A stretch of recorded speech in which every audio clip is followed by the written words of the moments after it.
আবু সালেহ মুসা রহমতুল্লাহ আলাইহি রাস্তা দিয়া যায়, তো প্রচণ্ড রৌদ্রে ক্লান্ত হয়ে পড়েছে। তখনকার সময় তো এরকম রাস্তাঘাট ছিল না, মানুষ ক্ষেত ফাতালে নদীর পাড় দিয়ে মানুষ আসা যাওয়া করত, যেহেতু তখনকার সময়ে সবচাইতে বড় বাহন ছিল নৌকা।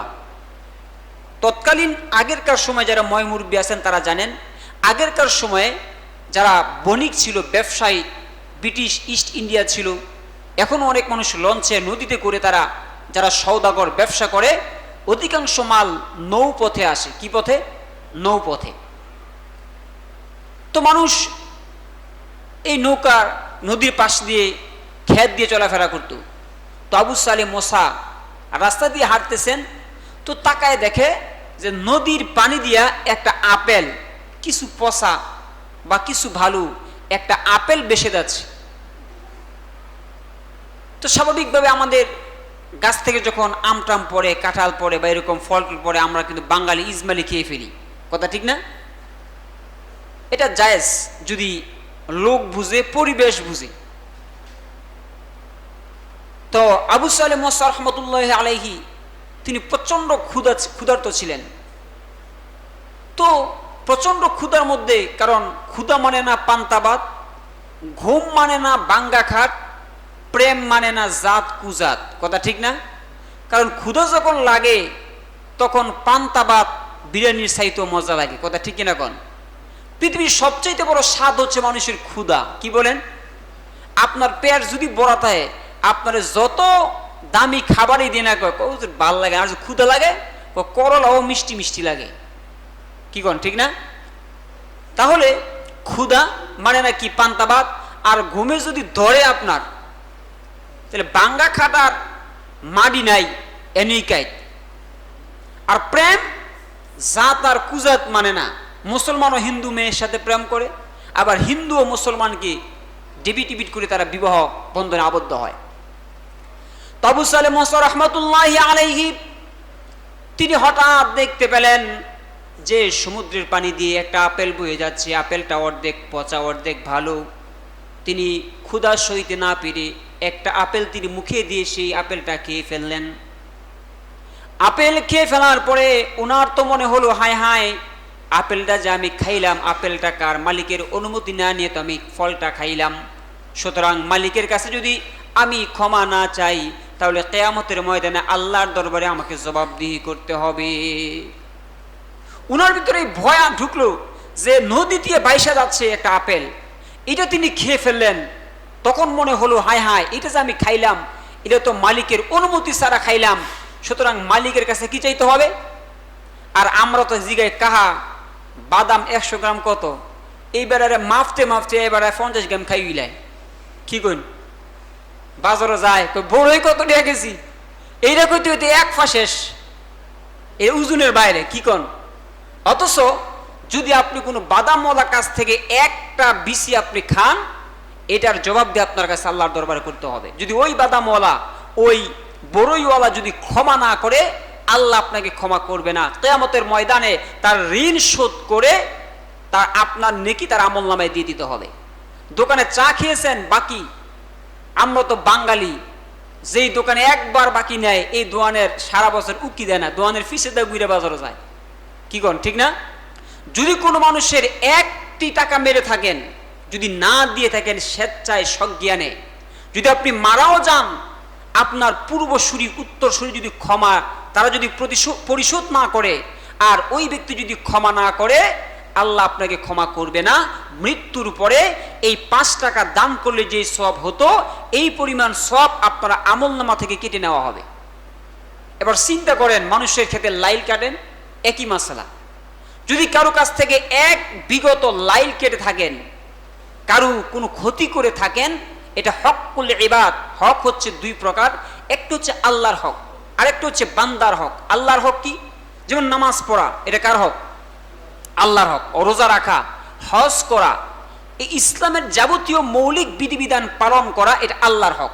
এটা যদি কোনো ব্যক্তি ছেড়ে দেয়, আল্লাহ ইচ্ছে করলে মাফ করতেও পারে, আবার নাও করতে পারে, এটা আল্লাহর ব্যাপার। কিন্তু হকুল ইবাদ, এই যে আমি এখানে মরিচ গাছ লাগাইছি, কি গাছ দেখছেন? তো আমি নিয়ত করি যে মহিষ মোটামুটি এক ফর মতো হয়েছে, চিন্তা করছি এটা আমি বাইক নিয়াম। চিন্তা করতে করতে সকালে চাইতে মহিষ নাই, গাছ আছে কি নাই, মহিষ নাই, এই যে মসজিদের সামনে। তো আমার এই মহিষ গাছে এই দুর্নীতি চিন্তা করে দেখেন। তাহলে এই যে যদি কোনো ব্যক্তি একটা মহিষ খেয়ে থাকে আর যদি আমি যদি মাফ না করি, এটা আল্লাহ কি করবে না, মাফ করবে না। সিম্পল একটা উদাহরণ দিলাম, এরকম যত কিছু আছে। তাহলে যদি কোনো ব্যক্তি কোনো মানুষের হক নষ্ট করে থাকে, জীবদ্দশা আপনি তাকে তার কাছে ক্ষমা চেতে হবে। যদি সে ক্ষমা না করে, আল্লাহ কি করবে না, ক্ষমা করবে না।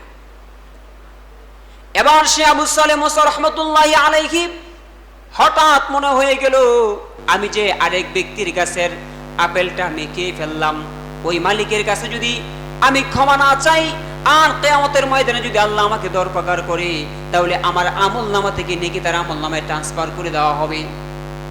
এবার আবু সালেহ মুসা চিন্তা করলেন, হায় হায়, এই তো বিশাল সমুদ্র, বিশাল নদী, এই নদীর পাশ দিয়ে একটা আপেল যায়, কিন্তু আপেলের মালিক আমি কোথায় খুঁজে পাবো, ঠিক কিনা কোন? আপেলের মালিক তো খুঁজে পাওয়া অসম্ভব। এবং তিনি চিন্তা করলেন, আমি কিভাবে মালিককে খুঁজে পাবো? আপেল দিয়ে যে দিক দিয়ে বেশি আসলো এর বিপরীত দিকে তিনি হাঁটতে শুরু করলেন। হাঁটতে হাঁটতে কয়েক মাইল যাওয়ার পরে দেখে নদীর পাশে একটি বিশাল বড় আপেল বাগান, বিশাল আপেল বাগান। তো বুঝতে বাকি নাই যে এই আপেল বাগান থেকেই পাকা আপেল সেই নদীতে পড়েছে, আর সেই নদীর স্রোতে পানিতে ভেসে এই আমার কাছে আসলো, এই তো আমি খেয়েছি। এবার আবু সালেহ মুসা রহমতুল্লাহি আলাইহি ওই নদীর পার হয়ে তিনি ওই বাগানে ঢুকলেন। গিয়ে দেখে একজন বয়োজ্যেষ্ঠ মুরব্বী বসা, উনি বাগান পরিচর্যা করতেছে। ওই বাগান যখন পরিচর্যা করতেছে, ওই মুরব্বীর নাম হচ্ছে আব্দুল্লাহ সাউমি রহমতুল্লাহি আলাইহি। ওই বাগানওয়ালাও একটা বড় বুজুর্গ, আল্লাহওয়ালা। তো আবু সালেহ মুসা গিয়া বাগানওয়ালারে গিয়া কয়, চাচা, আপনার এই আপেল বাগান থেকে একটা আপেল নদীতে পড়ছিল আর সেই নদীর স্রোতে ভেসে যাচ্ছিল, আমার খুব ক্ষুধা লাগছিল, এই আমি সইতে না পেরে আপনার এই বাগানের একটা আপেল আমি খেয়েছিলাম। এখন আপনি চিন্তা করে দেখেন, এই আপেলের মালিক চিন্তা করে দেখে, হায় হায় রে, কত বেটা আপেল তো খায় ওই আর ডাইলটাও ভাঙ্গে থুয়ে যায়, মাফ সে বুদুর কথা, আর ট্যাক্স দিয়ে সাদা দিয়ে কুলফাই না, আর হেই বেড়ায় কইতে এক ফসা আপেল খাইয়া আমার কাছে মাফ চাইতে হয়, নিশ্চয় তার ভিতরে কার বয় আছে? কথা বলেন, কার বয়? চিন্তা করছে যে এই লোকটারে ছাড়া যাবে না, কারণ সোরে সরছি নেই, সোরে সোরে খালতো ভাই, লাল কুত্তা নাকি শিয়ালের ভাই, সোরে সোরে আলী, এক সোরে বিয়া করে আর এক সোরের শালি, কথা ঠিক না? তো উনি আব্দুল্লাহ সাউমি বড় বুজুর্গ ছিলেন, তিনি চিন্তা করলেন, এই যে একটা আপেল নদীর স্রোতে ভেসে যাচ্ছে, এটা নষ্ট আপেল, এর প্রতি আমার কোন দায়বদ্ধতা ছিল না, কিন্তু সে যে আমার কাছে ক্ষমা চাইতেছে, নিশ্চয়ই তার ভিতরে একমাত্র আল্লাহর ভয় আছে, সুতরাং এই ব্যক্তিকে কি করা যাবে না, ছাড়া যাবে না। এখন উনি আটকানোর জন্য বলতেছে, আমি তোমাকে ক্ষমা করতে পারবো না, তবে কয়েকটা শর্ত আছে। কি আছে? এখন তিনি চিন্তা করলেন যে, চাচা কি শর্ত? কয়, আমার এই আপেল বাগানো তোমার কামলা দিতে হইব 12 বছর। কত বছর? 12 বছর কামলা দেওয়ার পরে চিন্তা করন যে তোমারে মাফ করা যায় কিনা। উনি চিন্তা করলেন, উনার উদ্দেশ্য ছিল এই যে 12 বছর উনার সাথে রাইখা উনার ভিতরে যে এলেম কালাম ছিল তাকে শিক্ষা দেওয়া। কি দেওয়া? শিক্ষা দেওয়ার জন্য। বলল, ঠিক আছে, তো আপনি ক্ষমা করবেন? হ্যাঁ, আমি ক্ষমা করবো, এই শর্তে তুমি যদি রাজি থাকো। তো তিনি কামলার মতো এই বাগানে কাজ শুরু করলেন, আর উনিও বিভিন্ন মাসালা মাসাইল, আগের দিনে তো এরকম প্রাতিষ্ঠানিক শিক্ষা প্রতিষ্ঠান ছিল না, তুনার দরবারে থেকে থেকে আপেল গাছও কাজও করে, আবার কোরআন হাদিস মাসালা ফেখা সব কিছু তিনি প্রায় 12 বছরের শিক্ষা শেষ।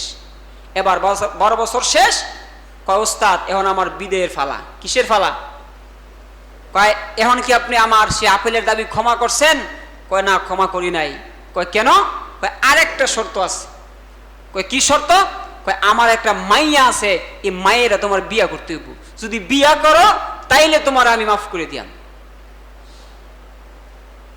কই ঠিক আছে, কই শোনো, আমার যে মায়ে তুমি বিয়া করবা এই মায়ের কোয়ালিটি হনো আগে কি, এই মাইয়া সহে দেয় না, কানা, কি কানে শোনে না, বদির, হাঁটতে পারে না, ল্যাংরা, তুমি কি বিয়ে করতে রাজি? অন্ধ, বোবা, বদির, ল্যাংরা।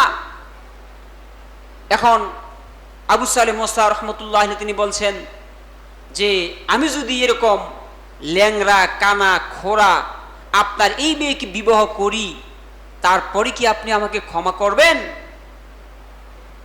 বলল আগে তুমি বিয়ে করো, এরপরে চিন্তা ভাবনা করি। বলল ঠিক আছে।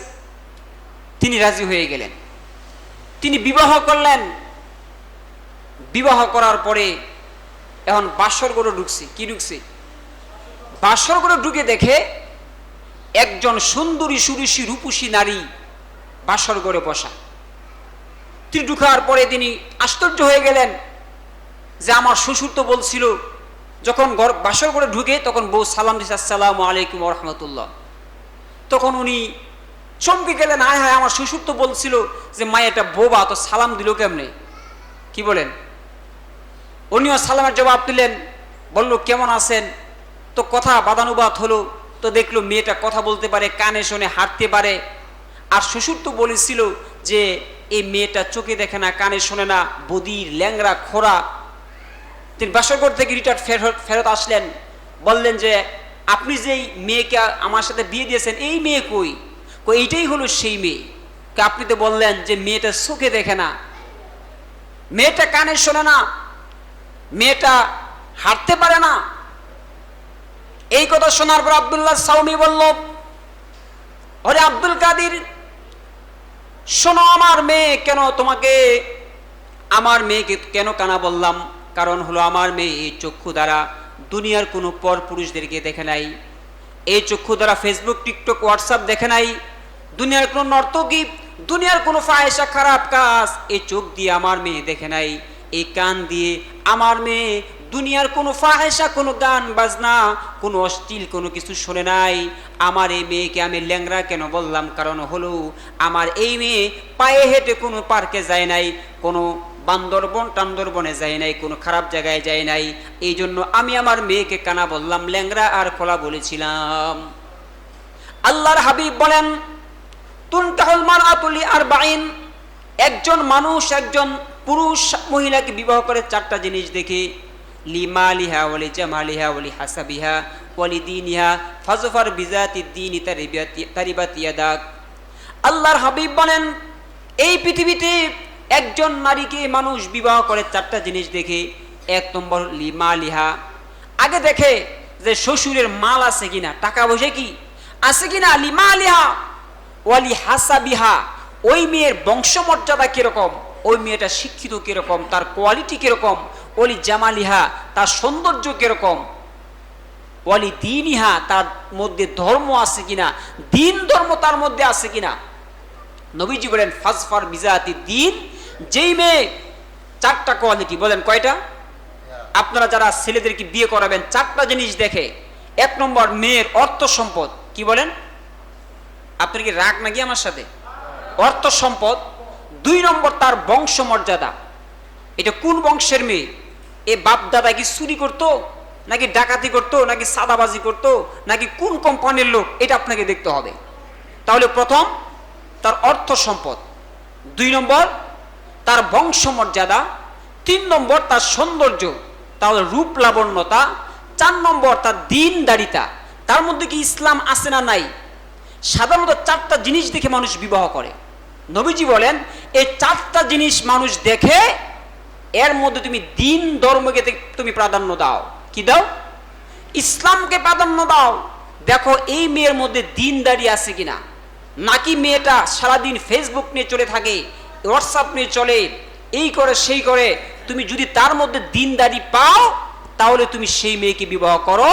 যদি সেই মেয়ের মধ্যে অর্থ আছে, টাকা আছে, সৌন্দর্য আছে, বংশমর্যাদা আছে, কিন্তু সেই মেয়ের মধ্যে দিন ধর্ম নাই, ওই মেয়েকে বিবাহ করবা না। কারণ সেই মেয়ে তোমার জন্য কাল সাপের চাইতেও বিষাক্ত। কথা ঠিক কিনা কোন? আমি একবার শিবপুর মাহফিলে যাচ্ছি, তো এক দোকানে বসা, জুতার দোকান, আমার এক বন্ধু তো বলল অনেকদিন দেখি না, তো চাটা খাও, তো বসা, তো চায়ের অর্ডার দিছে। এই মুহূর্তে একটা মহিলা ঢুকছে দোকানে। এই বাচ্চার জুতা 6 মাস আগে, 3-4 মাস আগে কিনছিল, তো বলতেছে যে আপনার কাছ থেকে আমি জুতা নিছি, তো জুতা এটা ফেরত দেন, এটা আমার ফলার ফাও লাগে, কিন্তু ফলার পছন্দ হয় না। কি হয় না? তো দোকানদারে কইছে পছন্দ যদি না হয় তো 3 মাস পরে আনছেন কিরে, 1 সপ্তাহ পরে আনতেন বা 15 দিন পরে আনতেন। এই 3 মাস 4 মাস জুতার তো একটা কোয়ালিটি থাকে না, এটা বাতাস লাগলে জুতা যে কোনো জিনিস এটা আস্তে আস্তে শক্ত হয়ে যায়। এটা কেন আনলেন? অনেক তর্কাতর্কি। কয় না এটা আপনাকে ফেরত দিতে হবে। দোকানদার কয় না এটা দেওয়ার কি নাই, এটা দেওয়া যাবে না, আপনার আগে আনতেন, ডেট ওভার। শেষ পর্যন্ত মহিলা একটা কথা কইছে, যে কথা হইন না, মানে আমার কাছে আশ্চর্য লাগছে।